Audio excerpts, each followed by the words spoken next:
Did I frighten you?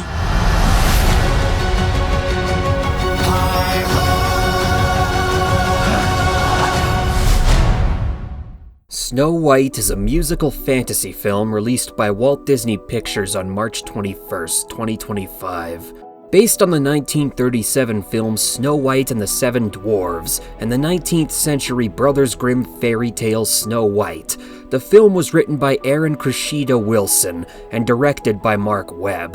The film stars Rachel Zegler, Gal Gadot, and Andrew Burnap. As many of us know, 1937's Snow White is the first feature film Disney ever released. It would seem we've come full circle, as many of us have been led to believe 2025's Snow White will be the last feature film Disney ever released. To say the build-up to the film's release was marred by controversy would be an understatement on par with saying the world would be back to normal in 2 weeks following the start of... Well, it would be easy for me to go off on an unbridled rant about how wokeism is destroying the movie industry, or point out the hypocrisy of Disney's hiring practices for a progressive remake. There's already plenty of louder and angrier people than me digging that hole. And let's be honest, y'all are probably just as excited to listen to me pontificate like Roger Ebert's heir apparent as I am to record it.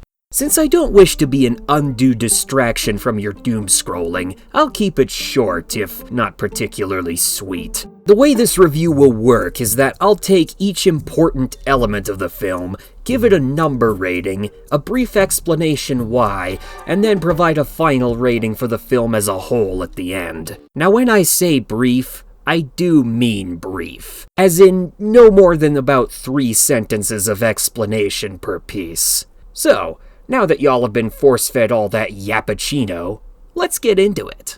Rachel Zegler, 5 out of 10. Delivery as flat as a board. But you know what? You did alright, kid. Gal Gadot, 2 out of 10. Acting lessons. Please. I don't care how hot she is. It's no good when I can't even look at her without cringing. Andrew Burnap, 5 out of 10. I'm happy you got to stay in this movie. I am, however, less happy with your singing. The Dwarves, 7 out of 10. I can't believe I'm saying this, but I genuinely wished we got more of them. If you can ignore that they are straight up demon spawn from the uncanny valley, they're actually kinda charming. The Not Actually Dwarves, 4 out of 10. Though I'm impressed y'all made it into the movie, I'm not impressed by how you made use of your time in it. Everyone else, 3 out of 10. Yeah, like, you're all here and y'all, like, do stuff, but, like, could you be less boring about it? The Forest Creatures, 11 out of 10. They're just, they're so freaking cute. Like, they're just adorable. It's honestly, it should be a crime. It's like, Hey, Disney, can you get these fellas their own film, please? Yeah, no, trust me, $10 says you'll sweep the Oscar. Just do it. The Story, 6 out of 10. Sometimes it's cute, wholesome, and a worthy reenactment of the source material. Sometimes it's a generic revolution drama written by ChatGPT, as performed by high school drama kids. The Writing, 3 out of 10. It's a pretty cut and dry difference between what was adapted from the source material and what was freshly baked by the ovens of modernity. Again, stop letting ChatGPT write your movies. The Musicals, 4 out of 10. Musicals are cringe, and that is a hill I will happily die on. But I'll admit, it wasn't all bad. It wasn't very good, but it wasn't all bad. The Directing, 5 out of 10. The direction of this movie is a masterclass in showing us what and-then storytelling can be when you turn on a camera and film it. I'm willing to bet my lunch money that a lot of the conversations on set ended with, let the editors figure it out.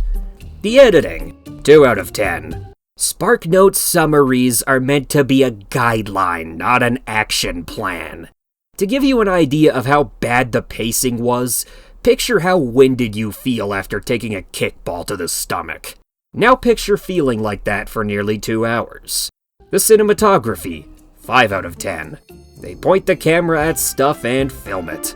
If you're hoping for crazy shots like you get in Lord of the Rings or John Wick, prepare to be disappointed. The lighting, 7 out of 10. I can see what's going on in every scene, sometimes it's colorful, and fireflies are in fact pretty. Nicely done.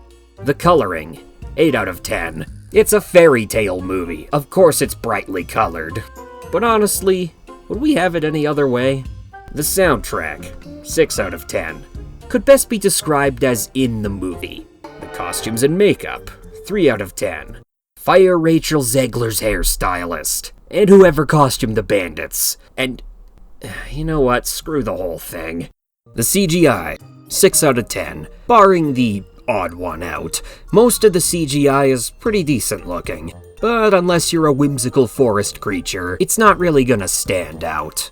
The set design, 5 out of 10. The dwarves' forest abode honestly felt magical. The interior sets honestly felt like they came straight out of Disneyland. And everything else honestly felt like something I filmed in my backyard for YouTube circa 2008. The atmosphere, no out of 10. No vibes, only product.